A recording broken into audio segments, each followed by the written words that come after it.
వచ్చి ఉన్నాం. వాక్యం ధ్యానం కొరకై ఈరోజు మన మధ్యలో ఉన్నటువంటి మన సంఘ సెక్రటరీ గారు అయినటువంటి ఐజాక్ పాల్ సార్ గారికి ఈ సమయాన్ని అప్పగిస్తున్నాను. వారు వాక్యం చెప్పవలసిందిగా ప్రేమతో ఆహ్వానిస్తున్నాను.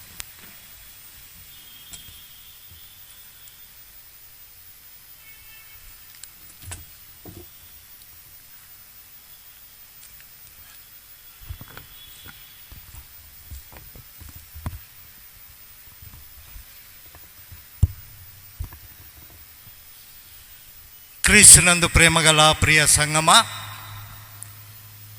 ఈ అవకాశం ఇచ్చినందుకు ఆ దేవాది దేవుడికి వందనాలు తెలియజేస్తున్నాను. అదేవిధంగా సంఘ పెద్దలకు కూడా, వేదిక మీద ఉన్న అయ్యగారికి, పాస్టర్ గారికి కూడా ప్రభునామంన వందనాలు తెలియజేస్తున్నాను. ఈ వాక్యంలోకి వెళ్ళక మునుపు లెంట్ అనగా చిగురించుట.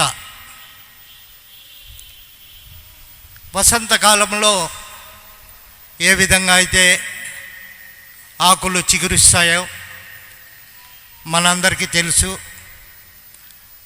ఆకులు రాలిపోకముందు, రాలిన తర్వాత, శిశిర ఋతువుల్లో ఆకులు రాలిపోవడం మనం గమనిస్తూనే ఉన్నాం. అలాగే ఆకులు రాలిన చోటే కొత్త ఆకులు పుడతాయి లేదా వస్తాయి. అలాగే మన పాపపు అలవాట్లు కానీ, పాపపు జీవితాన్ని కానీ మనము వదిలిపెట్టి ఈ పచ్చదనం అనగా ఈ కొత్తదనాన్ని మనం పొందుకోవాలనే ఉద్దేశం మీదే ఈ లెంట్ అనే పదముకు అర్థం. ఇదేదో శాస్త్రీయబద్ధంగానో ఆచార పద్ధతిగానో మనము పాటించడం లేదు.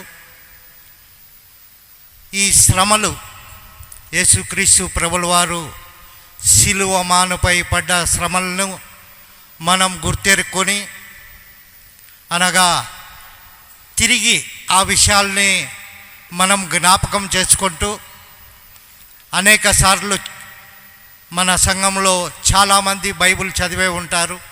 అయినప్పుడు కూడా ఈ వాక్యాన్ని తిరిగి నెమరు వేసుకునే అదృష్టాన్ని మనము పొందుకున్నామని అందరికీ తెలియజేస్తున్నాను. ఈ లెంట్ యొక్క ఉద్దేశము చిగురించుట. ప్రార్థన చేసుకుందాం. అత్యంత ప్రేమ, కృప, నమ్మకం కలిగిన మా పరలోక తండ్రి యేసయ్యా, మీకు స్తుతులు, వందనాలు, స్తోత్రాలు చెల్లిస్తున్నామయ్యా. ఈ మంచి అవకాశాన్ని నాకు దయచేసిన విధానాన్ని బట్టి మీకు స్తుతులు, వందనాలు, స్తోత్రాలు చెల్లిస్తున్నామయ్యా. నన్ను మీ నోటి బూరగా వాడుకోమని ప్రార్థిస్తున్నానయ్యా.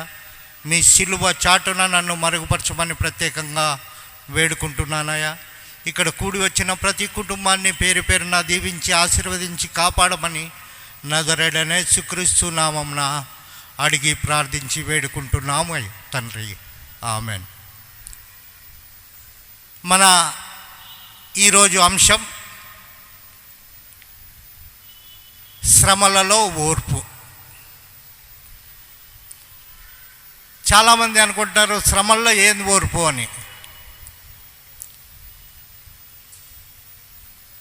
మన సంఘస్థులు ఆ మాట అనుకోరు, కానీ అన్యజనులు ఈ విషయాన్ని అనుకునేవారిగా ఉన్నారు.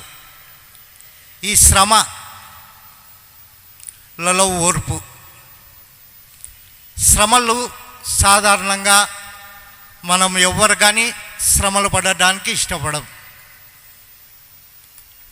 శ్రమలు మాకొద్దు బాబోయ్ అని అనుకుంటాం. కొందరైతే ఆరోగ్యం, ఆనందాన్ని, ఆయుష్ని తగ్గిస్తాయని కొందరి భావన. ఎట్టకేలకు శ్రమలు వద్దు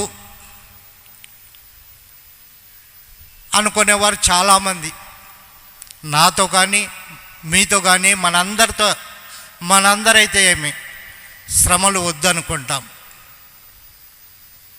ఈ శ్రమలు ఏ విధంగా ఉంటాయంటే, మనకొచ్చే శ్రమలు బాధపడతాం, అదే పక్కవానికి రావాలని కోరుకుంటాం. పక్కవానికి వస్తే ఆనందంగా చూస్తాం. ఎందుకు? ఆ శ్రమ మనకు తెలియదు కనుక, శ్రమ విలువ మనకు తెలియదు. పక్కవానికి వస్తే అబ్బా వాడు భలే కష్టపడుతున్నాడప్ప, శ్రమ పడతా అన్నాడు అని అనుకుంటాం. కనుక ఈ శ్రమ విలువ తెలియాలంటే మనము శ్రమలు అనుభవించాలి. విలాసవంతంగా జీవించి శ్రమలు లేకుండా జీవితాన్ని గడిపినట్లయితే బీదల పాటలు తెలియవు, దేవుని మార్గము తెలియదు, దుష్ట మార్గము తెలియదు.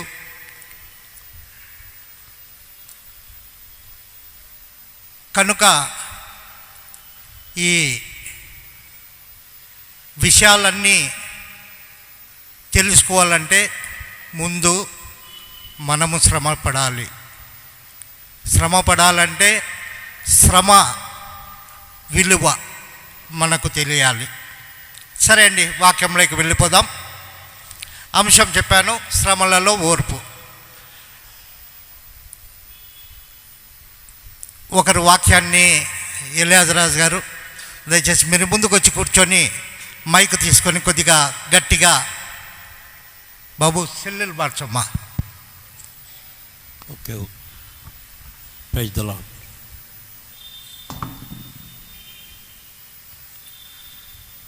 ఈ శ్రమలు ఇందాక మనకు దగ్గరికి రాకపోతే దేవుని మార్గం తెలీదు, దుష్ట మార్గం తెలీదు, బీదల పాటలు తెలియవు. కనుక మనము శ్రమ మన దగ్గరకు వస్తే ఆ విలువ, శ్రమ గురించిన విలువ మనకు తెలుస్తుంది. కొంతమంది అయితే శ్రమలు వస్తేనే దేవుణ్ణి, ఏం దేవుడండి ఈ శ్రమలు నాకే ఇస్తాడు అనుకుంటారు. కానీ క్రైస్తవులైన మనము దేవుడు కీడు కలుగు చేయడానికి శోధింపబడనేరడు. కనుక క్రైస్తవులైన మనము శ్రమలు వచ్చినప్పుడు ఆ దేవుణ్ణి నిందించకూడదు. చూద్దామండి, యాకోబు పత్రిక 1వ అధ్యాయము 13వ వచనాన్ని చూద్దాం. దేవుడు కీడు విషయమై శోధింపబడనేరడు. చాలండి. దేవుడు కీడు విషయమై శోధింపబడనేరడు.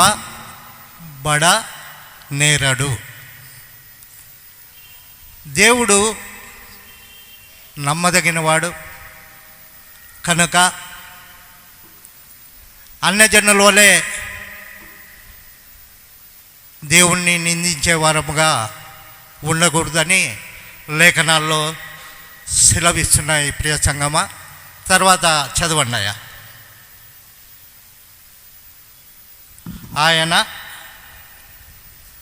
ఆయన ఎవరిని శోధింపడు గనుక ఎవడైనను శోధింపబడినప్పుడు నేను దేవుని చేత శోధింపబడుచున్నానని అనకూడదు. చాలండి. ఇంతకుముందు తెలిపిన విధంగా మనము శోధింపబడితే దేవుని చేత కీడు కొరకై శోధింపబడము అనే విషయాన్ని మనము తెలుసుకోవాలి ప్రియ సంగమా. మనుషులైన మనము ఏ విధంగా శోధింపబడతాడో చూద్దాం. ఉదాహరణకి పాత నిబంధనలో మనం చూసినట్లయితే దేవుని ఆజ్ఞ పాటించకపోవడమే శ్రమ. దేవుని ఆజ్ఞ పాటించకపోవడమే శ్రమ.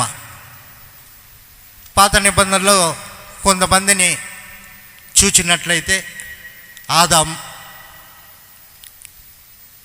శాంసోను, దావీదు, యోనా, ఇలాగ కొంతమంది గురించి మనం బైబిల్లో చదువుకున్నాం. దేవుని ఆజ్ఞను పాటించకపోవడమే శ్రమ అని. మనుషులైన మనము ఇక్కడ మనకు సాతానుడు మొట్టమొదటిదిగా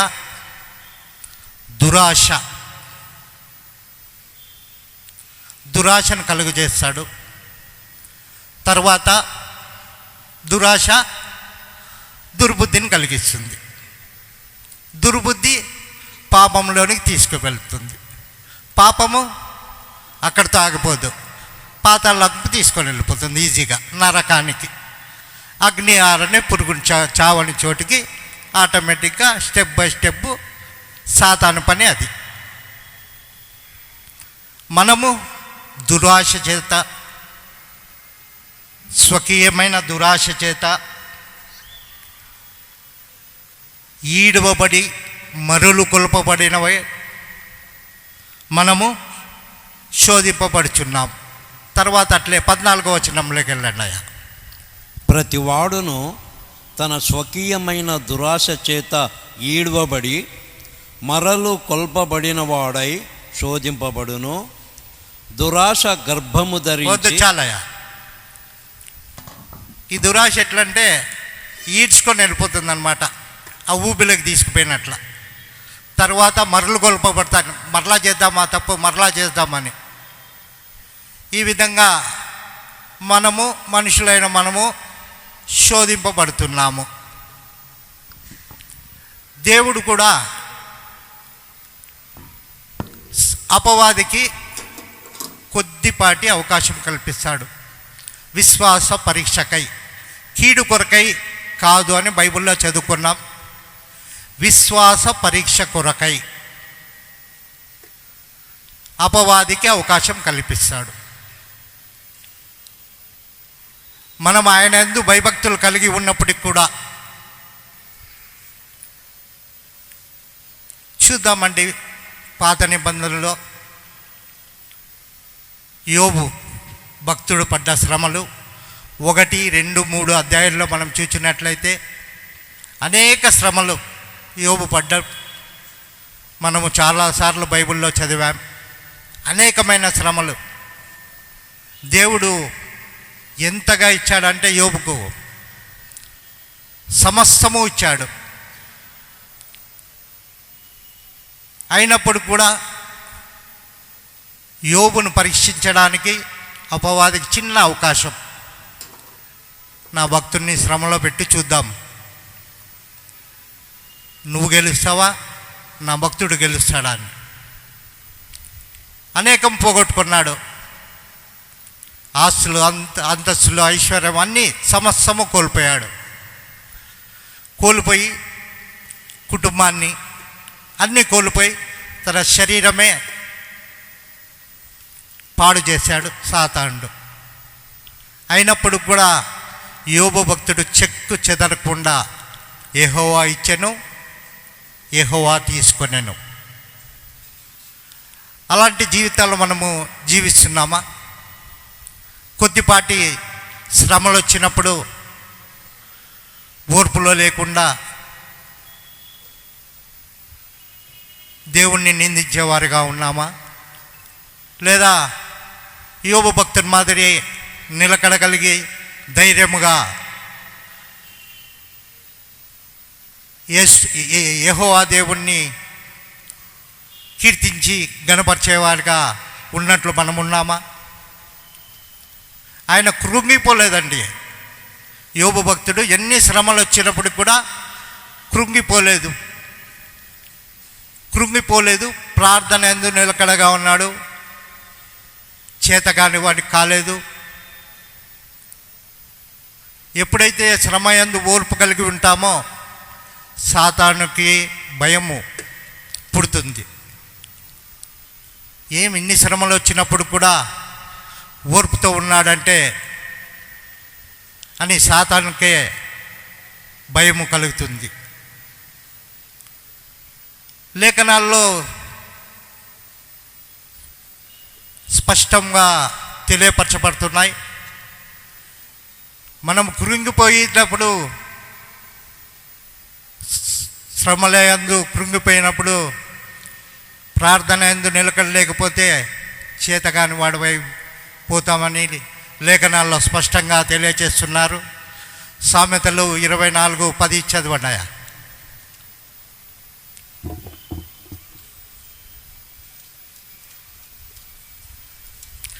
సామెతలు 24:10. శ్రమ దినమున నీవు కృంగిన ఎడల నీవు చేతకాని వాడవగుదువు. చాలండి. శ్రమయందు కృంగిపోకూడదు. ప్రార్థన యందు పట్టుదల కలిగి ఉండాలి. చూద్దామయ్యా, కొత్త నిబంధనలోకి వచ్చినట్లయితే మన విశ్వాసమును పరీక్ష యందు ఓర్పు పుట్టిస్తుంది అని మనం ఎరిగి ఆ శ్రమలలో స్వీకరించి ఆ శ్రమలను నా మంచి కొరకే నా దేవుడు ఏర్పాటు చేసి ఉన్నాడు అని ఒక ఛాలెంజ్గా తీసుకొని పడితే ఎంత ఆ దేవుని దృష్టిలో మనము హెచ్చించేవారుగా ఉంటామో. ఇప్పుడు వద్దామయ్యా మూలవాక్యానికి. యాకోబు పత్రిక 1వ అధ్యాయం 2-3 వచనాలు చదవండి. నా సహోదరులారా, మీ విశ్వాసమునకు కలుగు పరీక్ష ఓర్పును పుట్టించునని ఎరిగి మీరు నానా విధములైన శోధనలలో పడునప్పుడు అది మహా ఆనందమని ఎంచుకొనుడి. చాలండి. నానా విధములైన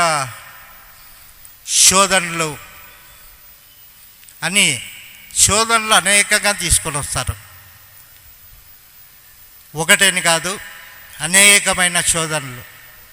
ఆ శోధనలు అనేక శోధనలు అయినప్పుడు కూడా ఎరిగి మనము మహా ఆనందమని మనం ఛాలెంజ్గా స్వీకరిస్తే మన క్రైస్తవ యాత్రలో పరిపూర్ణులుగా మనం ముందుకు వెళ్ళేవారుగా ఉంటాయని లేఖనాలు సెలవిస్తున్నాయి. ప్రియ సంగమా, అపోస్తుడైన పౌలు భక్తుడు ఈ విధంగా సెలవిస్తున్నారు. శ్రమయందు ఓర్పు గలవారై, ప్రార్థన యందు పట్టుదల కలిగి, నిరీక్షణ కలిగి, ప్రార్థన యందు పట్టుదల కలిగి, ఈ శోధనలు అనేకమైన శోధనలు అనేకంగా. ఈ శోధనలు ఎట్లంటే అనేకములు అంటే కొందరికి ఉద్యోగం కావచ్చు, కొందరికి ఆరోగ్య సమస్యలు కావచ్చు, కొందరి మందికి ఆర్థిక సమస్యలు కావచ్చు, కొందరికి కుటుంబ సమస్యలు కావచ్చు, కొందరికి వ్యాపార సమస్యలు కావచ్చు. ఇలా అనేకమైన శ్రమలందు ఓర్పు గలవారై, నిరీక్షణ గలవారై, పట్టుదలతో ప్రార్థన చేయాలి. అలా చేసినప్పుడు ప్రార్థన మనము విజయాన్ని సాధించేవారుగా ఉంటామండి.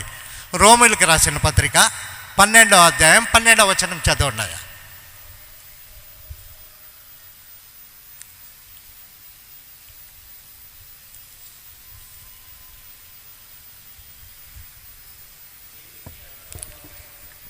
నిరీక్షణ గలవారై సంతోషించుచు, శ్రమయందు ఓర్పు గలవారై, ప్రార్థన యందు పట్టుదల కలిగి ఉండుడి.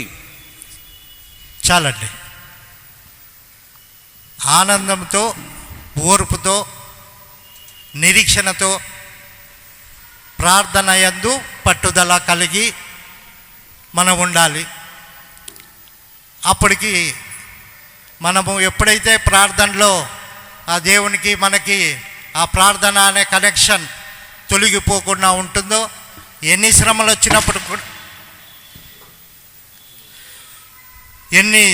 వచ్చినప్పుడు కూడా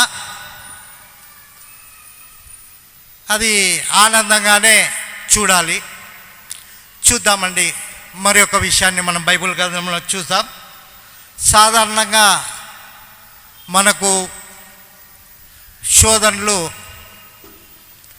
కొంతవరకే ఆ దేవుడు కలిగించేవాడుగా ఉన్నాడు. ఎందుకంటే ఆ దేవుడు నమ్మదగినవాడు.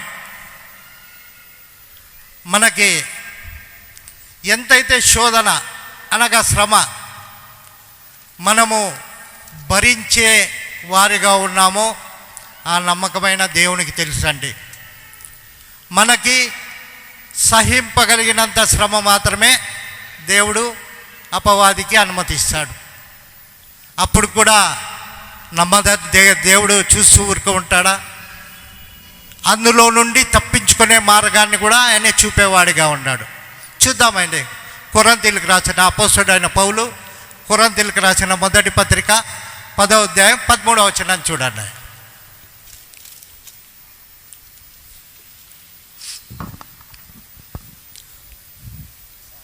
సాధారణముగా మనుషులకు కలుగు శోధన తప్ప, సాధారణంగా మనుషులకు కలుగు శోధనలు తప్ప మరి ఏదియూ మీకు సంభవింపలేదు.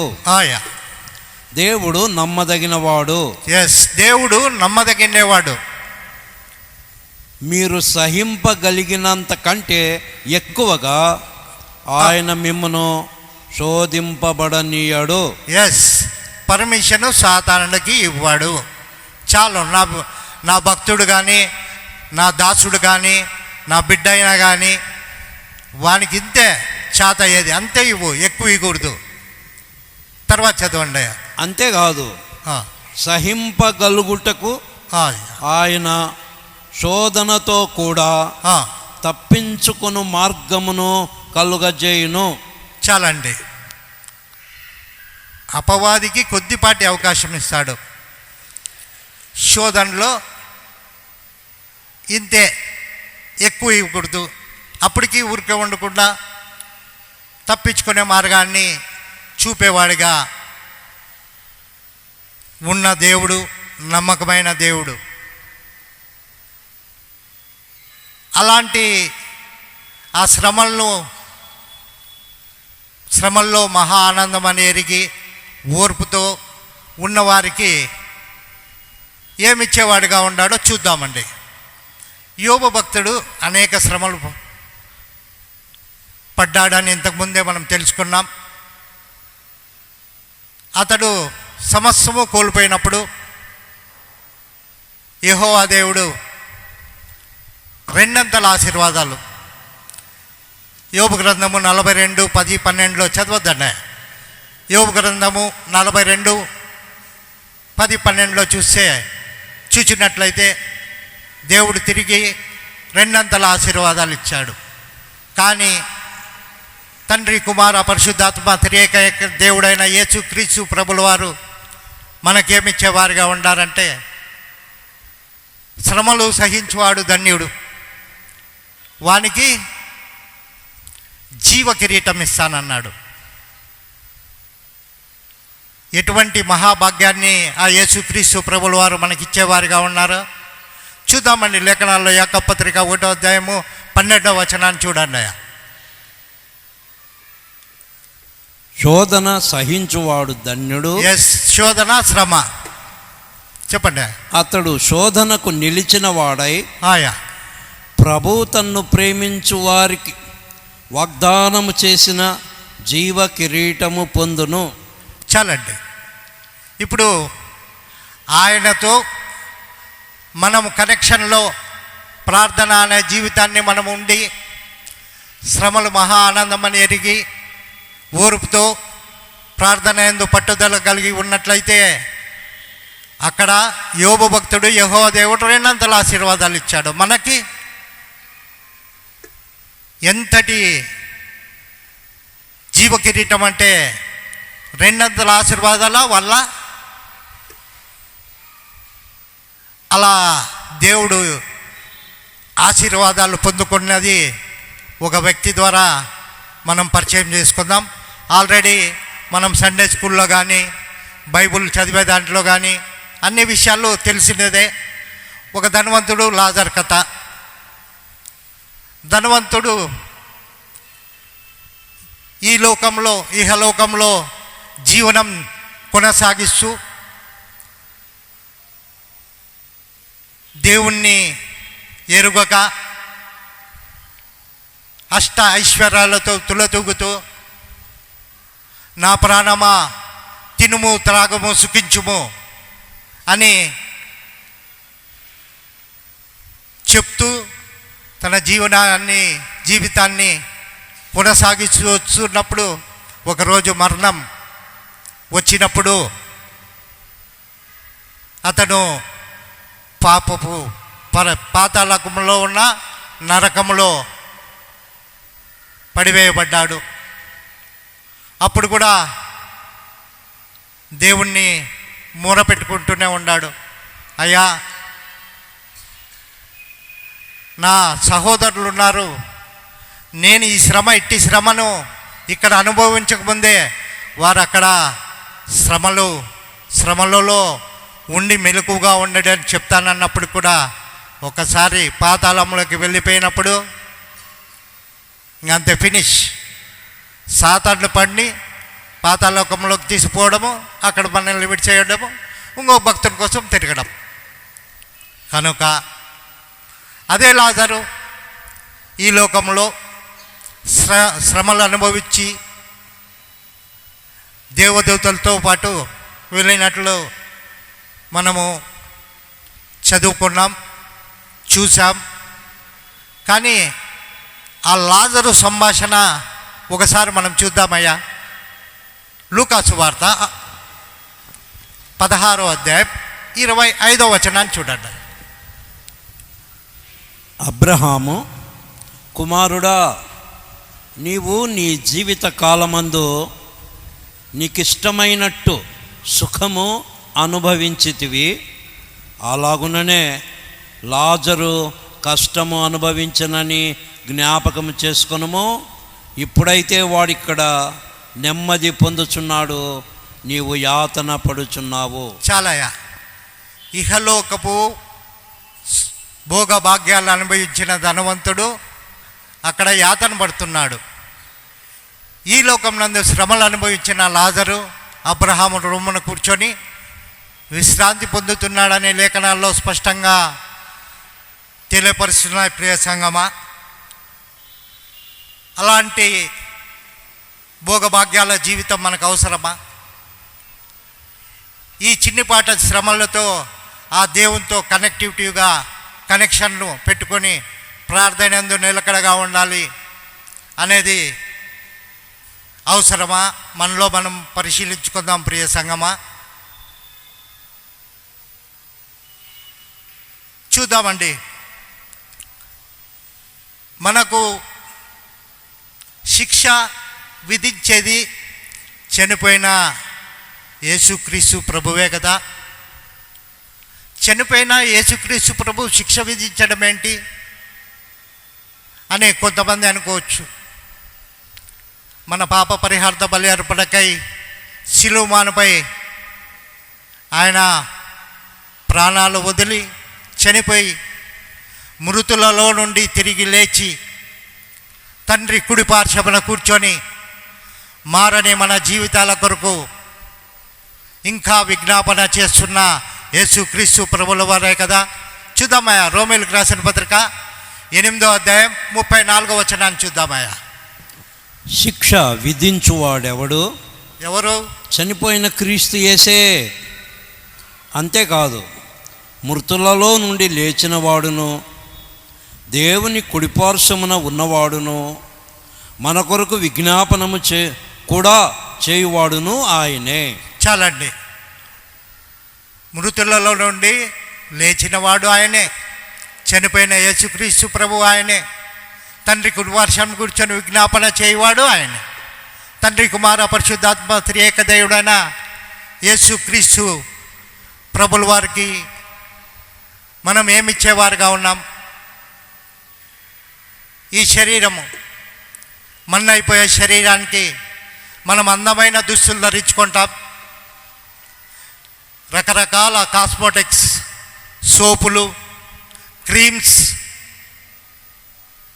అన్నీ మనము చేసుకొని, అంటే నీట్గా ఉండడం తప్పు కాదు సంగమా, కానీ పై రూపం కాదు ఆయన చూసేది, హృదయ అంతరాంగాల్లో ఎరిగిన దేవుడు. మనము ఆ హృదయాన్ని మన బంధువులు చాలామంది చనిపోయి ఉన్నారు, మన సంబంధికులు చనిపోయి ఉంటారు. మనం వెళ్తాం భూస్థాపనకి, అక్కడికి వెళ్ళినప్పుడు మన్నైనది తిరిగి మన్నైను, దుమ్ముకు దుమ్ముగా, ధూళికి ధూళిగా అని భూస్థాపన కార్యక్రమంలో మనము పాస్టర్ గారు భూస్థాపన చేసేటప్పుడు వింటాము, చూస్తాము. ఈ మన్నయ్యే శరీరానికే మనం ఇంత జాగ్రత్తలు తీసుకునేటప్పుడు దేవుడి దగ్గరికి వెళ్ళే ఆత్మ, మన హృదయం ఏ రీతిగా మనం ఆయనకి ఇవ్వాలో ఒక చిన్న పాట ద్వారా మనమందరూ కూడా పాడుకుందాం. ఆంధ్ర క్రైస్తవ కీర్తనల పుస్తకం నుండి 908వ పాట, దయచేసి ఒక పల్లవి.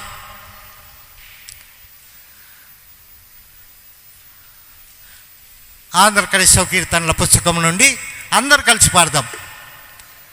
యేసు రక్తము రక్తము రక్తము అనే పాట. ఆంధ్ర క్రైస్తవ కీర్తనల పుస్తకం నుండి రక్తము రక్తము యేసు రక్తము రక్తము రక్తము అమూల్యమైన రక్తము, నిష్కళంకమైన రక్తము, అమూల్యమైన రక్తము, నిష్కళంకమైన రక్తము, యేసు రక్తము రక్తము రక్తము, యేసు రక్తము రక్తము రక్తము, ప్రతి ఘోర పాపమును కడుగును మన యేసయ్యా రక్తము, ప్రతి ఘోర పాపమును కడుగును మన యేసయ్యా రక్తము. బహు దుఃఖములో మునిగే చెమట రక్తముగా మారెనే, బహు దుఃఖములో మునిగే చెమట రక్తముగా మారెనే, యేసు రక్తము రక్తము రక్తము, యేసు రక్తము రక్తము రక్తము. చాలండి. మనము మన పాప పరిహార్త బలి అర్పణకై ఆ శిలువ మానుపై చిందించిన రక్తం, 39 కొరడా దెబ్బలు, తలకు ముళ్ళు కిరీటం, కాళ్ళకు శీలలు, చేతులకు మేకులు, పక్కన బల్లెపు పోటు,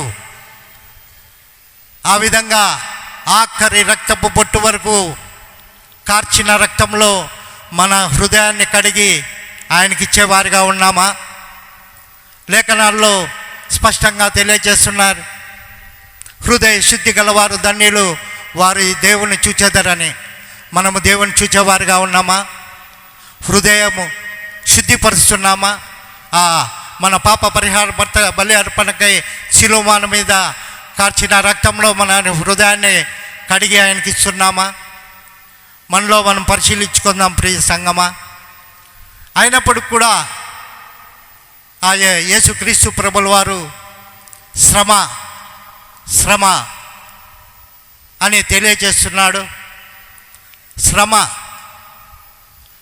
నాయందు మీరు సమాధానం కలిగి ఉండుడి.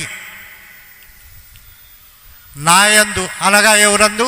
యేసుక్రీస్తు ప్రభుల వారందు మనము సమాధానం కలిగి ఉన్నట్లయితే ఈ శ్రమలన్నీ ఒక లెక్క కాదు ప్రియ సంగమా. అయినను లోకంలో మీకు శ్రమ, నాయందు సమాధానం కలిగి ఉండుడి అని సెలవిస్తున్నాడు. యోహాను పత్రిక 16వ అధ్యాయం ఆఖరి వచనం 33వ వచనం చదువుదామండి ఒకసారి.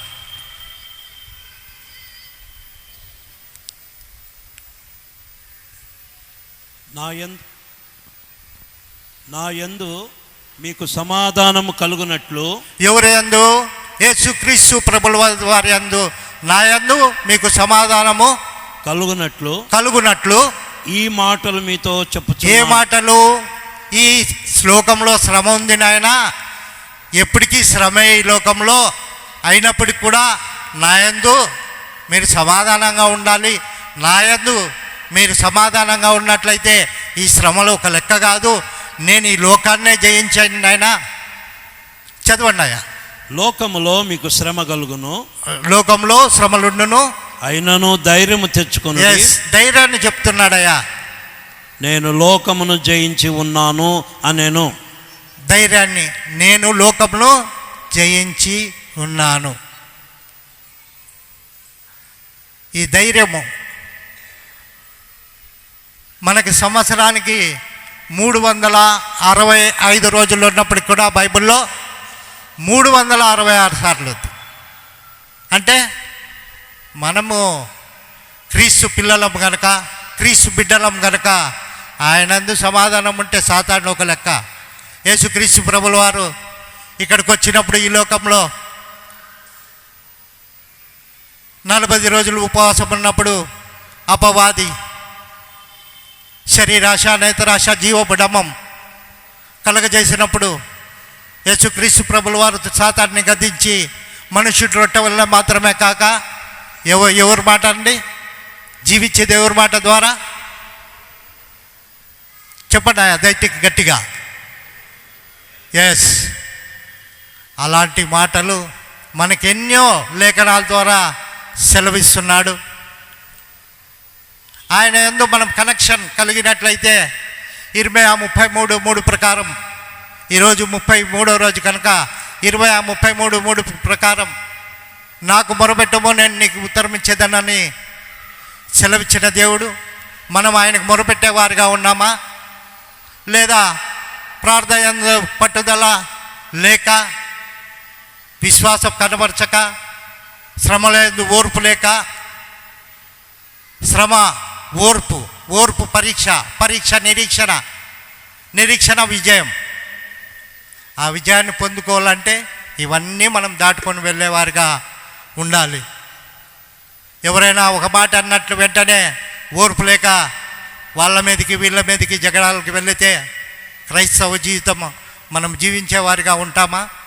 దయచేసి ఈ విషయాన్ని గమనించవలసిందిగా, గుర్తుంచుకోవాల్సిందిగా ప్రత్యేకంగా ప్రభునామంన మీ అందరికీ ప్రేమపూర్వకంగా మనవి చేయుచుంటున్నాం. ప్రార్థన యందు పట్టుదల కలిగి, నిలకడగా, నిరీక్షణ కలిగి ఉన్నట్లయితే మన సంఘము ఎత్తబడే సంఘంగా ఉంటుందని ఈ దేవుని వాక్యము ఆశీర్వదింపబడును గాక. చూద్దామండి. ఎవరైనా నిదానంగా వచ్చినట్లయితే కొన్ని రెఫరెన్స్ చెప్తాను. దయచేసి బయట ఆత్మీయ ఆహారం ఉంది, క్షమించండి, బయట శారీరక ఆహారం ఉంది. ఇక్కడ ఆత్మీయ ఆహారము, ఇంటికి వెళ్ళి ఆత్మీయ ఆహారాన్ని నెమరు వేసుకోవాల్సిందిగా మనవి చేస్తున్నాం. మూలవాక్యం యాకోబు పత్రిక 1వ అధ్యాయం 2-3 వచనాలు, యాకోబు పత్రిక 12, 13, 14 వచనాలు, రోమిల్కి రాసిన పత్రిక 12వ అధ్యాయము 12వ వచనము, సామెతలు 24:10, రోమిల్కి రాసిన పత్రిక 8వ అధ్యాయం 34వ వచనం, లూకా సువార్త 16వ అధ్యాయం 25వ వచనం, యోహాన్ సువార్త 16వ అధ్యాయం 33వ వచనం, ఇర్మియా 33:3. దయచేసి ఇవి రాసుకొని ఇంటికి వెళ్ళి నెమ్మరు వేసుకోవాల్సిందిగా ప్రభువు నామమున మీ అందరికీ మనవి చేస్తూ, ఇంతసేపు వాక్యాన్ని ఓపికగా విన్న మీ అందరికి కూడా ప్రభువు నామమున మరి ఒకసారి వందనాలు తెలియజేస్తున్నా.